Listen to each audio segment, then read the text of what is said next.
Put your hands where I can see them." That's what cops yelled at me, because a furious HA neighbor called them, while I was moving my daughter's bright orange chair into our lake cabin. She told police I was a predator, running illegal rentals with fake family members. All because she hated the color of our furniture. But this deranged woman just destroyed her own life, because her entire HOA was completely fake. I didn't just expose her massive fraud.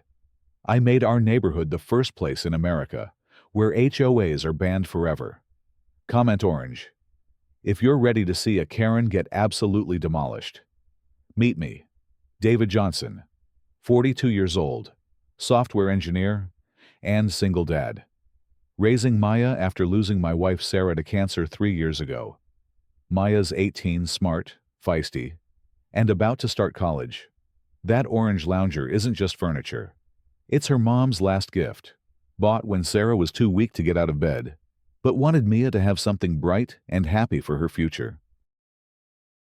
Sarah always said Mia needed color in her life, something to remind her that even in dark times, there's always something beautiful to look forward to. That chair became Maya's sanctuary during the hardest months of our lives. When we finally saved enough to buy our modest lake cabin, Mia knew exactly where it was going, facing the water, where she could read and remember her mom. I'd been saving for 2 years to buy this place on Lakeshore Drive. Nothing fancy, just our fresh start, our healing place.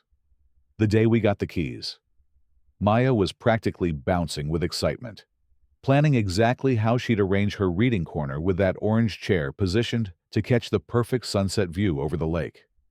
We drove up early that Saturday morning with a truck full of our belongings, both of us grinning like idiots, because we finally had our own little piece of paradise. The weather was perfect. The lake was sparkling.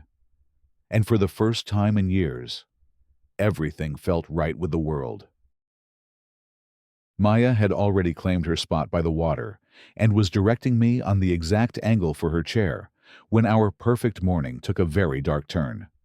That's when Dolores Vance made her entrance.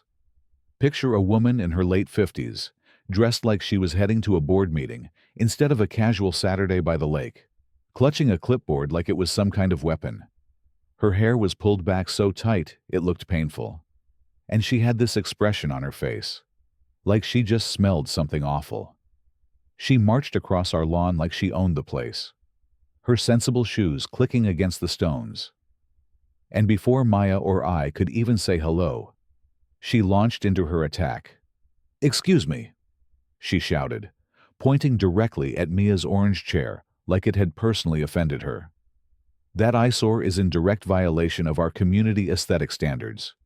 She didn't ask who we were, didn't introduce herself, didn't even acknowledge that we were clearly in the middle of moving into our own home. Maya's face went white as a sheet. She'd been so happy just seconds before chattering about how she'd read her favorite books in that exact spot. And now this stranger was calling her most precious possession an eyesore. I immediately stepped between this woman and my daughter, my protective instincts kicking into overdrive. "Ma'am," I said, keeping my voice as calm as possible. "This is my daughter, Maya, and this is our home. We just bought this place." But Dolores wasn't interested in explanations or pleasantries. Her eyes narrowed as she looked from me to Maya and back again, and I could practically see the wheels turning in her head. "I don't care about your family dynamics," she snapped. "I care about rules, and you are breaking several of them." She pointed at Maya again, this time with even more authority. "This girl is clearly too young to own lakefront property. This is obvious subletting without HOA approval, and I will not tolerate rental fraud in our community." I felt my blood pressure rising as I watched my daughter shrink back behind me. Maya had been through enough trauma in her young life, without some stranger attacking her over a chair her mother had given her. "Ma'am," I said, my voice getting a little sharper despite my efforts to stay calm. "I don't know who you are or what authority you think you have, but you're frightening my daughter over a piece of furniture. This is our home. We own it legally. and we have every right to put our belongings wherever we want on our own property. But instead of backing down, Dolores pulled out her phone with a theatrical flourish. "Yes, police," she said loudly, making sure we could hear every word. "I need to report suspicious activity and possible rental fraud at 47 Lakeshore Drive. There's a man here claiming a young woman is his daughter, but she's clearly too young to afford this property, and they're in violation of multiple community standards." Maya grabbed my arm, her voice barely a whisper. "Dad, I'm scared. Why is she doing this to us?" I put my arm around my daughter, staring at this woman who had just declared war on our family over an orange chair. As I heard police sirens in the distance, I realized this wasn't just some difficult neighbor having a bad day. This woman was dangerous, and she wasn't done with us yet. I had no idea that this moment would change everything, not just for Maya and me, but for our entire neighborhood. What will happen when the police arrive and see a grown man being accused of fraud by this woman with official-looking papers? Type fake if you think Dolores is lying, or real if you believe she has actual authority. Officer Johnson arrived about 10 minutes later, expecting what probably seemed like a routine domestic dispute call. What he found instead was Dolores transformed into full concerned community leader mode, complete with a briefcase that looked like it belonged in a corporate boardroom. She had somehow managed to completely change her demeanor from the screaming woman who had been terrorizing my daughter to this calm, professional-sounding person who clearly knew how to work the system. "Officer, thank you so much for coming," she said in this sickeningly sweet voice. "I'm Dolores Vance, president of the Lakeview Community Homeowners Association. And I'm afraid we have a situation here with unauthorized tenants and possible rental violations." As she opened her briefcase, like she was presenting evidence in a murder trial, pulling out laminated documents, official-looking violation notices, and even what appeared to be some kind of HOA president identification card. Everything looked legitimate, professional, and exactly like what you'd expect from a real community organization. I tried to explain the situation to Officer Johnson, but Dolores kept interrupting me with what sounded like reasonable concerns. "Sir," she said to the officer, completely ignoring me, "I've seen this pattern before in our community. Older men will claim that young women are family members to circumvent our rental restrictions and avoid proper documentation. Miss Maya here appears to be college-aged, with no visible means to afford lakefront property, and they've moved in furniture without following any of our established protocols." The way she said it made it sound so logical, so reasonable, like she was just a concerned neighbor looking out for the community's best interests. Officer Johnson looked uncomfortable, but he had to investigate the complaint. Maya was practically shaking next to me, humiliated by the suggestion that she was somehow involved in some kind of fraud scheme. "Dad," she whispered, "why is she doing this to us? We didn't do anything wrong." I squeezed her hand, trying to project confidence I didn't feel because, honestly, this Dolores woman was putting on quite a performance. The worst part was how official everything looked. Dolores had violation notices with case numbers, community bylaws printed on letterhead, and she spoke with the kind of authority that made you think she really did have the power to make our lives miserable. Officer Johnson took down our information, examined our driver's licenses, and even asked to see our purchase documents for the house. By the time he left, I felt like we were the ones being investigated for some crime, when all we'd done was try to set up a chair on our own property. Dolores stood there the entire time with this smug expression on her face, like she'd already won some kind of victory.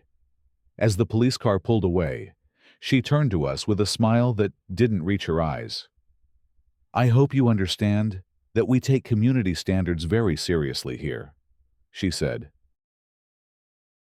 "You'll be hearing from us soon about the proper procedures for compliance." Then she walked away, leaving Maya and me standing there feeling like we'd just been run over by a truck. Over the next 3 days, the paperwork assault began in earnest. First came a violation notice for unauthorized furniture placement, in violation of community aesthetic standards, with a $500 fine. Then another one for failure to register new residents with the HOA board for another $300. The third notice was for disrupting community visual harmony and carried a $750 penalty. Each document looked professional, complete with letterhead case numbers and legal-sounding language that made me wonder if I'd somehow missed something important when we bought the house. Maybe there really were HOA rules I didn't know about. Maybe I'd been too excited about finally owning our dream home to read all the fine print. The final notice was the worst one. Failure to comply with community standards within 30 days will result in legal action and possible forced removal. That one made my hands shake as I read it, because the last thing Maya needed was to lose another home. The social isolation started almost immediately. Mrs. Patterson, our next-door neighbor, who'd waved friendly when we first moved in, suddenly started hurrying inside whenever she saw us coming. I overheard her talking to another neighbor by the mailboxes. Dolores says they're not the kind of people we want in our community. Something about rental fraud and disrespecting property values. Other neighbors who had seemed welcoming before started avoiding eye contact when we walked by. Maya stopped sitting in her orange chair because she said everyone was staring at her, making her feel like she was doing something wrong just by existing in her own yard. "Dad," she said one evening, tears in her eyes, "maybe we should just put the chair inside. I don't want to cause any more problems." Watching my daughter give up her favorite spot, the one place that connected her to her mother's memory, made me feel like I was failing as a father. The joy we'd felt about our new home was evaporating, replaced by stress and confusion about rules we didn't understand, and violations we hadn't intended to commit. That's when Maya came to me with the observation that would change everything. She'd been crying earlier, overwhelmed by the hostile environment Dolores had created around us, and she'd decided to try to fix things by looking up our HOA online to pay the fines. "Dad," she said, wiping her eyes with the back of her hand, "I spent 2 hours trying to find our HOA's website so I could pay these stupid fines and make this all go away. But I can't find anything. Like nothing at all." Isn't that weird? Shouldn't there be a website or at least some kind of online presence for an organization that's collecting this much money from people? I was so exhausted and defeated at that point that I almost dismissed her concerns. "Honey," I said, "maybe they just have an old website. Or maybe they handle everything through mail. Let's not make this situation any worse than it already is." But even as I said it, something was nagging at me. Maya was right. In this day and age, what legitimate organization didn't have some kind of online presence? The seed of doubt she'd planted was starting to grow, and I had a feeling our nightmare was about to take a very different turn. Will David give up and pay the $1,550 in fines to this woman? Or will Mia's suspicious discovery lead them down a path that exposes something much bigger? Comment pay if you think David should just pay the fines, or fight if he should investigate Mia's suspicions. That night, Mia couldn't sleep. I could hear her moving around in her room, and when I checked on her around midnight, I found her hunched over her laptop with a dozen browser tabs open. "Dad," she said without looking up, "something's really wrong here. I've been searching for our HOA for hours, and I can't find any trace of it anywhere." As she showed me her screen, where she'd tried every search combination she could think of. Lakeview Community, Lakeshore Drive Homeowners Association. Dolores Vance, HA President. Every search came up empty. "Look at this," she said, clicking to a website she'd finally found. "This is supposed to be our official HOA website, but something feels really off about it." She was right. The site looked professional enough at first glance. But when you started digging into the details, things got weird fast. The About Us page was full of generic language that could apply to any community anywhere. The board members section had stock photos with names like John Smith and Jane Johnson. The kind of placeholder names you'd use if you were making something up. Most telling of all, the contact information listed a P.O. box address instead of a physical office. And when Mia checked the website's creation date, it had only been registered 8 months earlier. Maya had been building what she called her evidence file, screenshotting everything and organizing it like she was preparing for a court. "Dad, look at this," she said, pulling up the violation notices Dolores had sent us. "All of these official communications are coming from Dolores, Vance 58 EA Gmail.com. What kind of professional organization uses a personal Gmail account for official business?"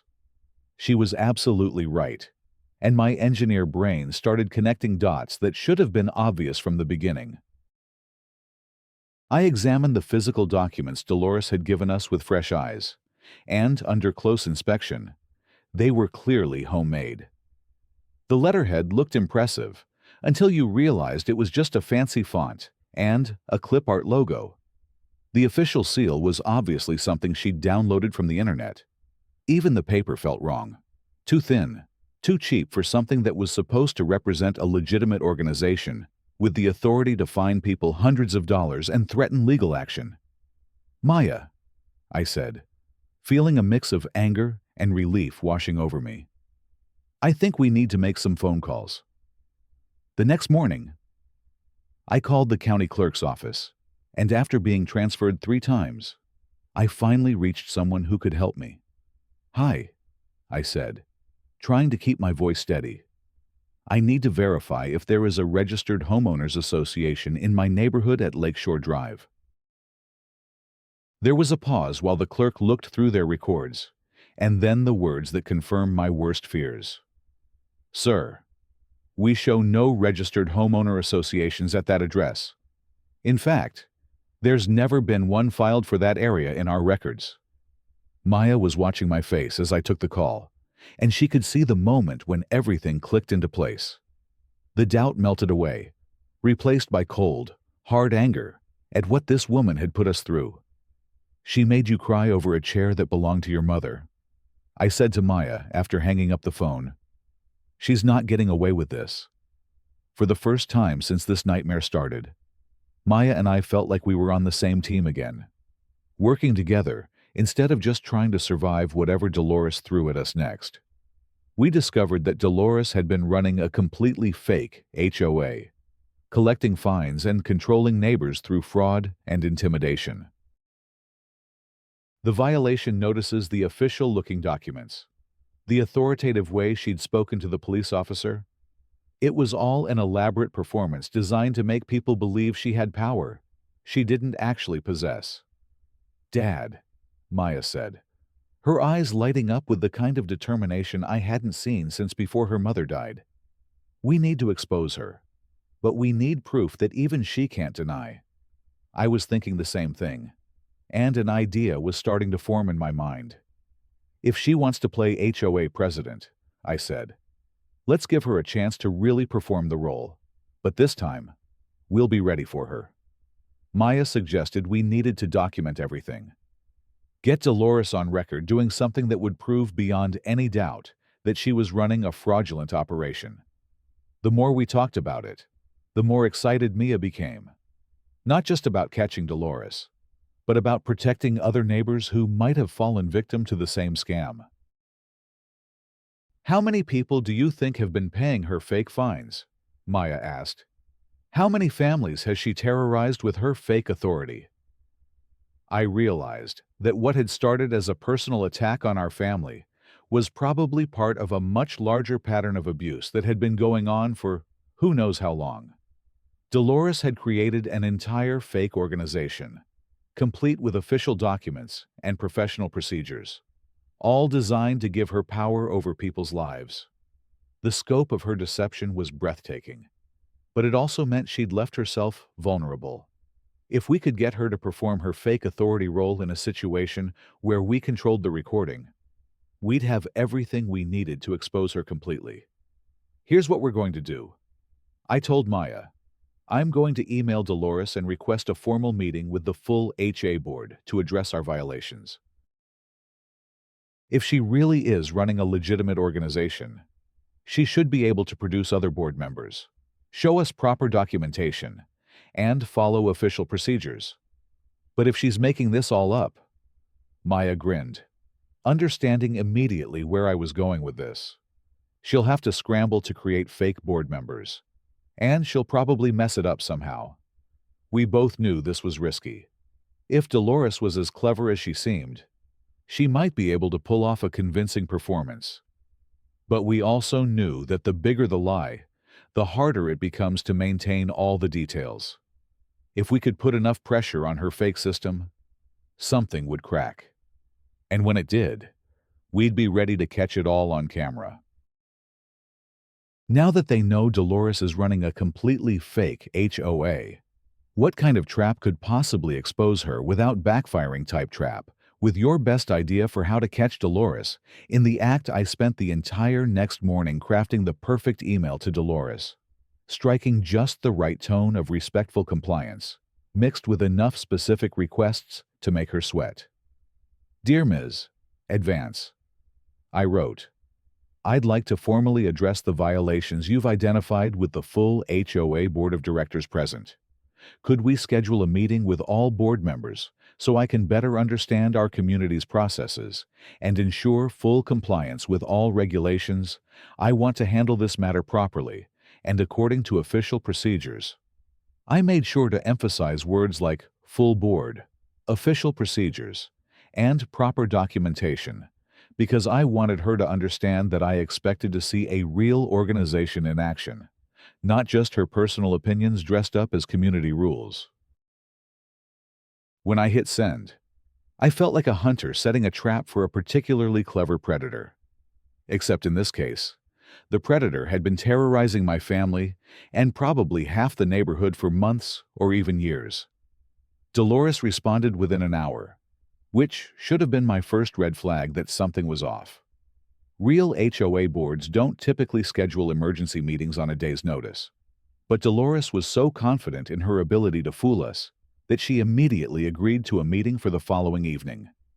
Mr. Johnson, she wrote back, the board appreciates your willingness to address these matters appropriately. We can meet tomorrow at 7:00 p.m. at my residence for a formal review of your violations. All relevant board members will be present. The tone was exactly what you'd expect from someone who thought she'd already won. But what she didn't know was that she was about to walk into a trap that would expose her entire operation. As soon as I confirmed the meeting, I knew she'd have less than 24 hours to produce a convincing fake board of directors. And that's when even the most elaborate lies start to fall apart. Maya and I spent that afternoon researching everything we could about real HOA procedures. And what we learned made Dolores's operation even more obviously fraudulent. Real homeowner associations have to file articles of incorporation with the state, maintain detailed financial records, hold annual elections, and follow strict legal procedures for imposing fines or taking enforcement action. They can't just spring into existence because someone decides they want to control their neighbors. And they definitely can't start collecting money without proper legal authority. Dad, Maya said, what if we show up early tomorrow? If she's scrambling to create fake board members, she might be coaching them right before the meeting. It was a brilliant idea. If we could catch Dolores rehearsing with her fake board members, we'd have proof that the entire thing was staged. Maya suggested she could set up her phone to record the meeting. And if we caught any coaching sessions or obvious deception, we'd have evidence that even the most gullible person couldn't deny. The next evening, Maya and I arrived at Dolores's house 30 minutes early, ostensibly to prepare for the meeting, but really to see if we could catch her in the act of setting up her performance. We parked across the street and waited. And sure enough, around 6:32's older women arrived at Dolores's front door, looking nervous and uncomfortable. Maya had her phone ready, and we crept close enough to hear what was happening through the open windows. What we heard was better than anything we could have hoped for. "Betty, remember you've been our secretary for 3 years," Dolores was saying in a panicked voice. "You keep the meeting minutes and handle all the correspondence. And Carol, you're the treasurer. So if anyone asks about money, just say the funds are substantial, but you don't have the exact numbers with you." We could hear Betty's nervous voice responding. "Dolores, are you sure this isn't illegal? What if they ask questions we can't answer?" And Carol adding, "I don't know anything about being a treasurer. What if they want to see financial reports?" Dolores's voice got sharper as she tried to coach her friends through their roles. "Just follow my lead and don't volunteer any information they don't specifically ask for. This man is trying to destroy our property values by ignoring community standards, and we are providing a community service by stopping him."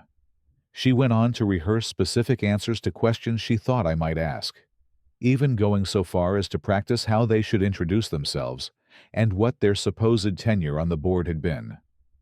Maya and I looked at each other in amazement. We were watching a crash course in fraud being conducted right in front of us, and every word was being recorded on Mia's phone. This wasn't just evidence of a fake HOA. This was proof of active deception and conspiracy to commit fraud. When 7:00 came, and we knocked on Dolores's door, we were armed with information that would destroy her credibility completely. But we still had to sit through her performance to get her on record, making false statements to our faces. The meeting itself was almost too ridiculous to believe. Dolores had set up her dining room like a corporate boardroom, complete with a folding table, nameplates, and copies of documents that were obviously printed just hours earlier. "Mr. Johnson and Miss Mia," she said with fake formality, "I'd like you to meet Betty Johnson, our board secretary, and Carol Martinez. No relation to you, of course. Our treasurer." But Betty looked like she wanted to crawl under the table, shuffling papers nervously and avoiding eye contact. When I asked about the HOA's current financial status, Carol panicked and said, "Well, it's substantial." When I requested to see financial reports, Betty jumped in with, "We forgot to bring them today." The whole thing was falling apart in real time, and Maya was capturing every moment of it on her phone while pretending to take notes. The moment that sealed Dolores's fate came when I asked about the community bylaws she'd been using to justify our fines. She confidently handed me a thick binder that looked official enough, and I made a show of flipping through it carefully. "These are very comprehensive," I said. "When were they last updated?" That's when Betty, trying to be helpful, made the mistake that ended everything. "Oh, Dolores just finished writing those last week." The room went dead silent. Dolores turned pale as she realized what had just happened. Carol, not understanding the significance of Betty's slip-up, tried to be supportive. "Yeah, she was up all night on her computer, making them look official. Game over. Maya's phone had captured everything. The coaching session through the window, the nervous fake board members, and now a confession that the bylaws had been created the week before by Dolores herself. We had enough evidence to destroy her credibility forever, and she knew it. With Dolores completely exposed on a recording, and her fake board members confessing everything, will she try to run double down on her lies or attempt one last desperate move? Comment run. If you think Dolores will flee, lie. If she'll deny everything or attack. If she'll go on the offensive, instead of confronting Dolores immediately after that disastrous fake board meeting. Maya and I decided to go nuclear.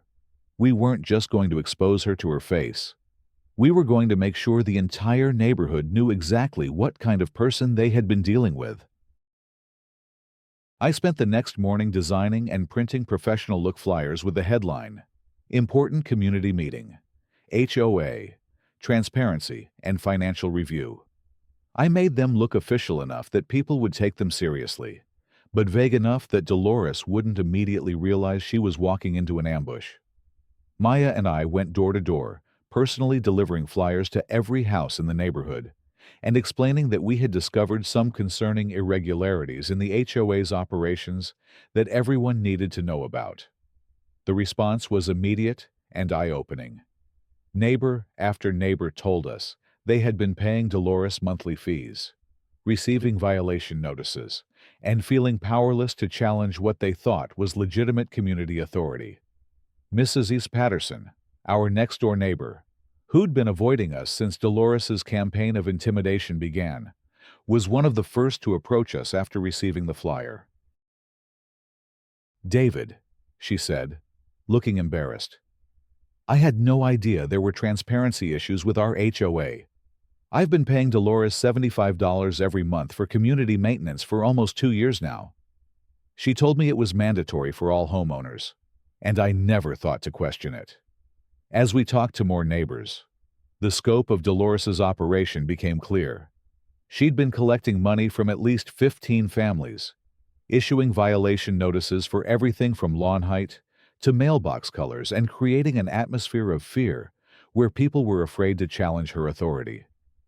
The elderly couple 3 houses down had even paid her a $500 special assessment for emergency community improvements that never materialized. Dolores hadn't just been targeting us. She'd been systematically defrauding and terrorizing the entire neighborhood for years. Maya had been documenting everything on social media, and her posts about exposing a fake HOA were starting to gain serious traction. Her video from the fake board meeting had been shared hundreds of times, with comments pouring in from people who had had similar experiences with abusive HOA officials in their own neighborhoods. "You guys won't believe what we discovered about our fake HOA," she thusted. "Full exposé tonight at 700 p. at the community center. This is going to be insane." The video already had thousands of views and was climbing fast, with people sharing their own HOA horror stories and cheering us on for standing up to what they called a Karen epidemic in residential communities. News of the community meeting was spreading beyond just our neighborhood, and I realized we weren't just exposing one fraudulent woman. We were tapping into something much bigger that resonated with people everywhere who'd felt powerless against petty neighborhood tyrants. The evening of the community meeting. Our local community center was packed with not just our neighbors, but people from surrounding areas who'd heard about our HOA exposé and wanted to see how it played out. Dolores arrived looking like she was heading into battle, carrying a briefcase, and accompanied by Betty and Carol, who both looked absolutely miserable. She'd even brought someone she introduced as her legal counsel, a friend who was apparently a real lawyer, but clearly had no idea what he was walking into. "Ladies and gentlemen," Dolores announced as she set up her own presentation area, "we're here tonight because Mr. Johnson has been spreading malicious rumors and false accusations about our legitimately elected HOA board. I have documentation and evidence that will prove beyond any doubt that our organization operates according to all legal requirements and community standards." She actually had a PowerPoint presentation ready, complete with slides about property values, community standards, and the importance of maintaining neighborhood integrity. For a moment, watching her present, you could almost believe she was legitimate. That's when I stood up and calmly asked if I could address the room before we proceeded further. "Before we discuss community standards and property values," I said, "I think we should establish some basic facts about the organization that's been collecting money and issuing violations in our neighborhood." I connected my laptop to the projector and began systematically destroying every aspect of Dolores's fake authority. Slide 1. County records showing 0 registered HOAs at our address. Slide 2. Screenshot of Dolores Vance, 58 gmail.com, as the official contact for a supposed professional organization. Slide 3. The HOA website's creation date, showing it was only 8 months old. Slide 4. The stock photos used for board members on the website, complete with the original Getty Images watermark still visible. The room grew silent as neighbors realized they'd been systematically deceived. But I wasn't done yet. Then, I played the audio recording from our fake board meeting. Betty's nervous voice echoed through the community center speakers. "Oh, Dolores just finished writing those last week," followed by Carol's enthusiastic confirmation. "Yeah, she was up all night on her computer, making them look official." The reaction was immediate and explosive. Mrs. Patterson jumped to her feet, shouting, "I want my money back! All $1,800 of it!" Other neighbors started calling out their own losses. Special assessments, violation fines, monthly fees, and the total amount Dolores had fraudulently collected was staggering. Her lawyer friend quietly packed up his briefcase and slipped out the back door, clearly wanting no part of what was turning into a public shaming session. Betty and Carol looked mortified, and I almost felt sorry for them until I remembered they'd voluntarily participated in defrauding their own neighbors. But then, something unexpected happened. Instead of trying to deny the evidence or make excuses, Dolores completely broke down. "You don't understand," she shouted through tears, her composed facade cracking completely. "When my husband Harold died 3 years ago, this neighborhood was complete chaos. Dogs running loose everywhere, trash cans left out for days, no one caring about anything." Her voice got higher and more desperate as she continued. "I lost everything when Harold died. Our house, our savings, our retirement. Everything went to medical bills. All I had left was this place. And I just wanted it to be beautiful again. I wanted to matter to someone somewhere." The room shifted uncomfortably as we watched this woman's complete emotional collapse. And I could see Maya next to me, struggling with the same conflicted feelings I was having. Dolores wasn't just a criminal. She was a broken, lonely person who'd convinced herself that controlling others was the same thing as helping them. "I understand grief and wanting to protect what matters," I said, addressing both Dolores in the room. "But Mrs. Vance, you can't build community through lies and fear." I turned to the neighbors. "The question is, what kind of community do we want to be?" Mrs. Patterson stood up again. "I want my $75 monthly back. But I also don't want formal HOA nonsense. Can't we just talk to each other like neighbors?"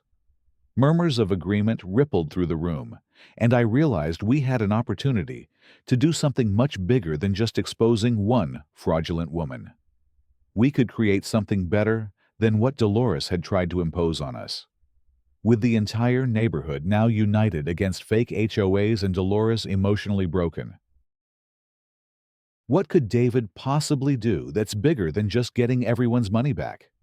Type money if you think they should just demand refunds, or bigger if David has something more ambitious planned.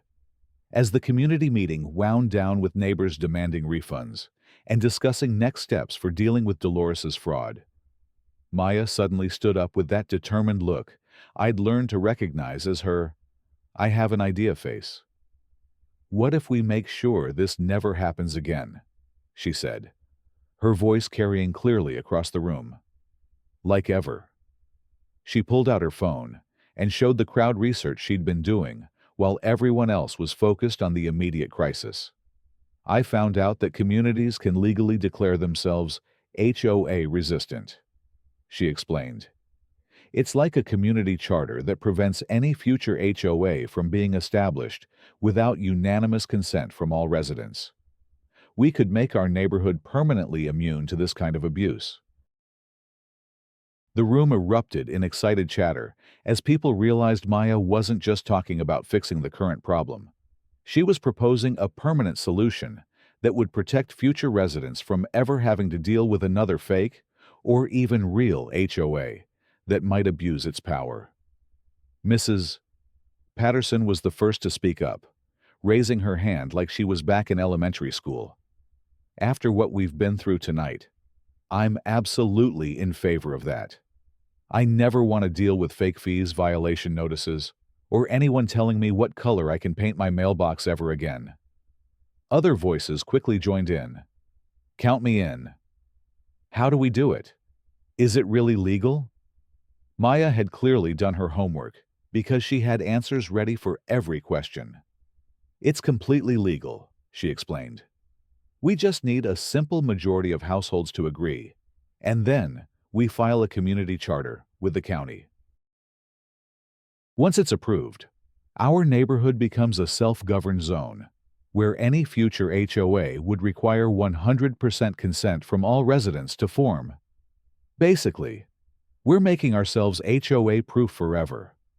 The idea was brilliant in its simplicity. Instead of just punishing Dolores, we were creating a system that would prevent anyone from ever wielding that kind of fake authority over our community again. What happened next was the most positive community engagement our neighborhood had ever experienced. Instead of rules and restrictions imposed from above, Maya and I spent the following 2 weeks going door to door to actually listen to what people wanted from their community.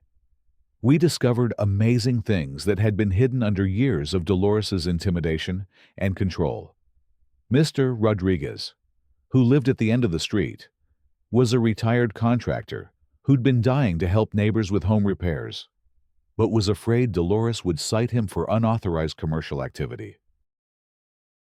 The Johnson family had a teenage daughter who could babysit for working parents, but they'd never organized it because they were worried about disturbing the community quiet hours. Mrs. Wilson was a master gardener who had been secretly growing vegetables in her backyard because she was afraid colorful plants might violate aesthetic standards. For the first time in years, neighbors were talking to each other about cooperation instead of worrying about violations. Maya documented our door-to-door campaign on social media, and her posts about creating the first HOA-proof neighborhood in our county started going viral on a national level. Her series about banning fake HOAs was being shared by people across the country who had had similar experiences with abusive community associations, and major news outlets were starting to reach out for interviews. Creating the first HOA-proof neighborhood in our county. She posted, "Here's how communities can self-govern without bureaucracy or fear."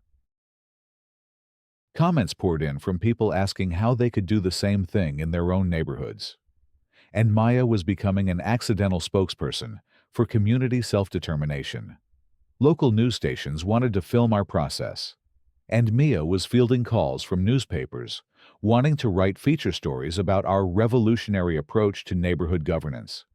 Not everyone in our community agreed immediately with the idea of permanently banning HOAs. 3 households expressed serious concerns about property values, enforcement of basic standards, and what would happen if someone decided to paint their house neon pink or let their yard become completely overgrown. "What about property values?" asked one neighbor. "Who enforces basic standards?" asked another. "What if someone really does something crazy that affects all of us?" These were legitimate concerns. So, I organized a second community meeting where instead of imposing rules and restrictions, we worked together to create what we called a good neighbor agreement.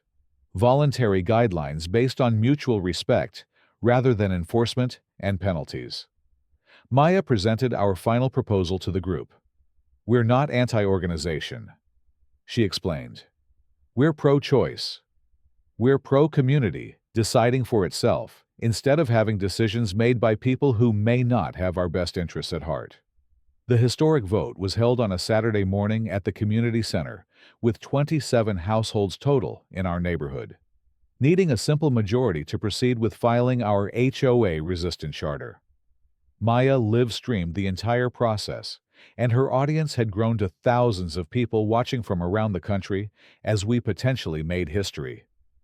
"This is it, guys," she said to her phone camera.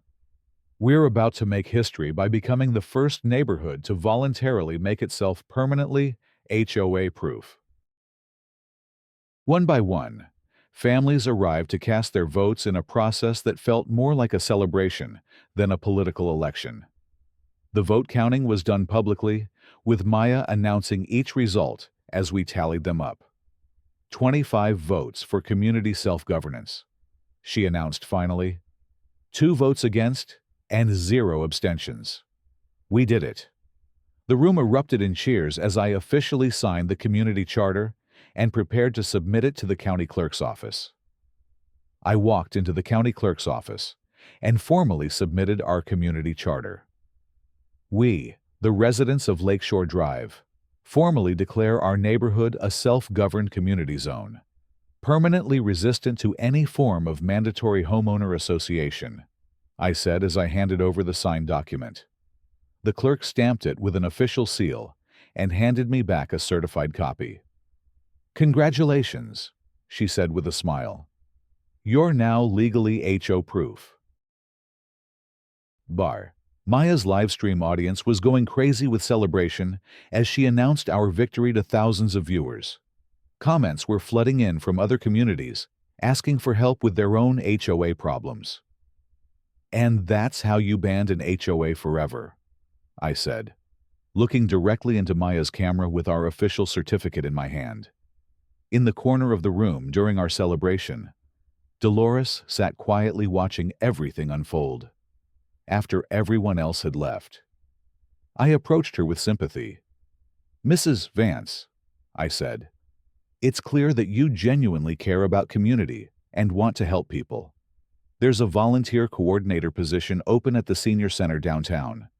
They need someone with organizational skills who wants to make a real difference in people's lives." For the first time in months, Dolores smiled genuinely. "They would actually want my help?" she asked quietly. "The right kind of help," I assured her.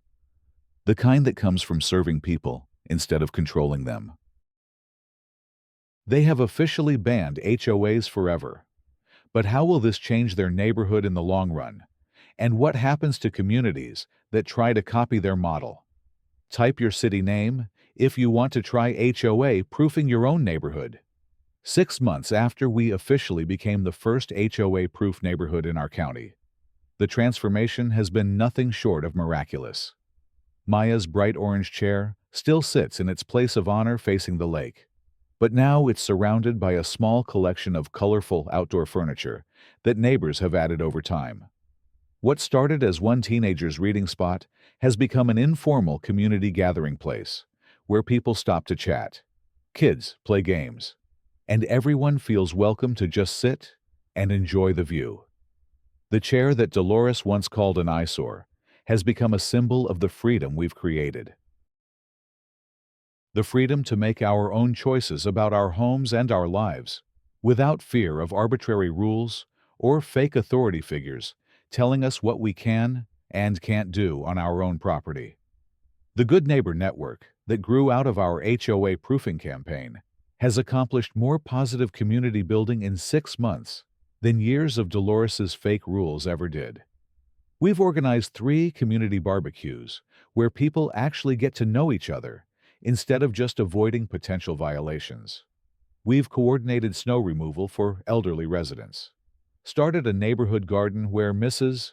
Wilson teaches anyone who wants to learn about growing vegetables, created a babysitting co-op that helps working parents, and established a tool-sharing program that saves everyone money while building relationships. Property values in our neighborhood have actually increased not because of enforced conformity, but because people want to live in a place where neighbors genuinely care about each other and work together to solve problems instead of creating them. Maya's social media series about HOA proofing your neighborhood has exploded beyond anything we could have imagined, reaching over 2 million views and inspiring copycat movements in 12 different states. She's been interviewed by major news outlets, invited to speak at community organizing conferences, and has become an accidental expert on neighborhood self-governance.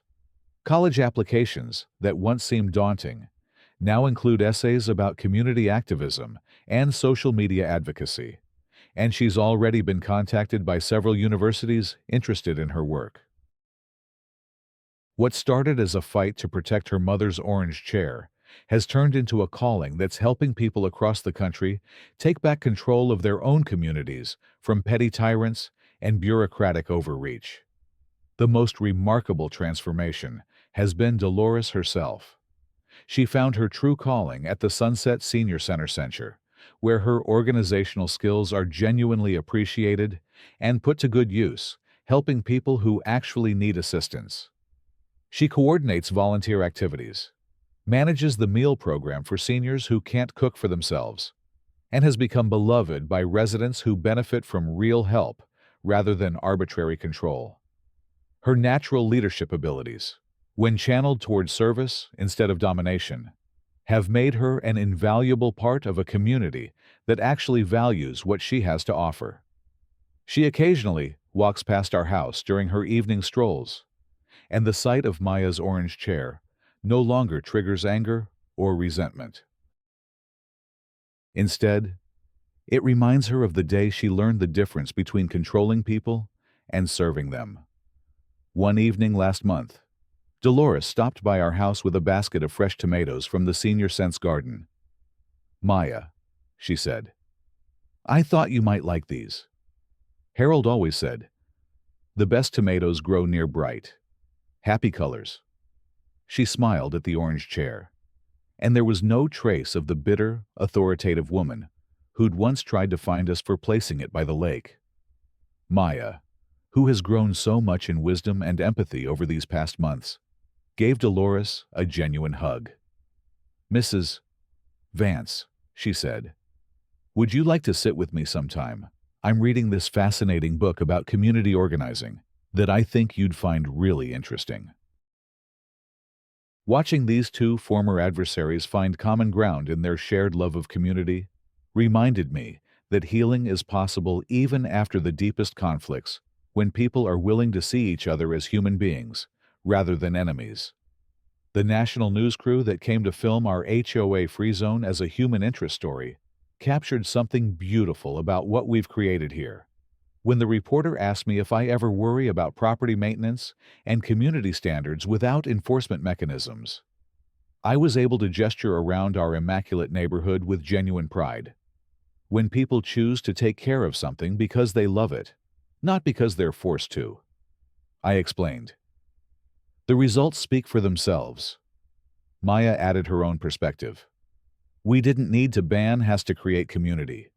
We just needed to ban the fear of not having has." Mrs.